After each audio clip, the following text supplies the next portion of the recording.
السلام علیکم ورحمۃ اللہ تعالیٰ وبرکاتہ۔ حضرت مولانا حذیفہ بستانوی صاحب دامت برکاتکم العالیہ، ابھی مجھے متعدد ذرائع سے یہ اندوہناک خبر ملی کہ حضرت مولانا قدس اللہ تعالیٰ سرہ حضرت مولانا غلام محمد بستانوی صاحب دنیا سے رخصت ہو گئے، اللہ کو پیارے ہو گئے۔ انا للہ و انا الیہ راجعون۔ ہمارا بہت بڑا نقصان ہے پوری امت کا، پوری امت مسلمہ کا، عالم اسلام کا۔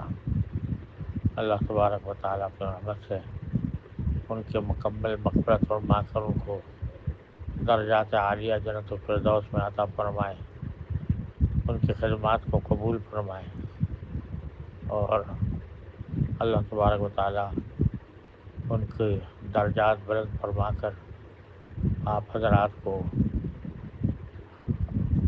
صبر و سکون عطا فرمائے اور قدم قدم پر آپ کی تذکیری فرمائے، کیونکہ ان کے وفات کے بعد آپ کے اوپر بہت بڑی ذمہ داری آ گئی ہے۔ اللہ تبارک و تعالیٰ اس سے بطریق احسن عہدہ برا ہونے کی توفیق عطا فرمائے۔ اللہم اکرم نزلہ ووسع مدخلہ وابدلہ دارا خیرا من دارہ واہلا خیرا من اہلہ واغسلہ بالماء والثلج والبرد ونقه من الخطايا كما ينقى الثوب الأبيض من الدنس وباعد بينه وبين خطاياه كما بعدت بين المشرق والمغرب اللهم اغفر له وارحمه وارضه وارض عنه وادخله الجنة ونجه من النار اللهم الہم ذبیح الصبر والسلوان۔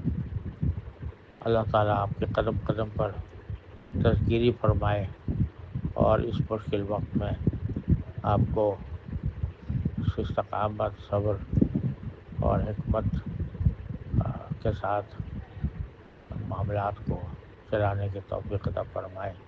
دل سے دعا کرتا ہوں۔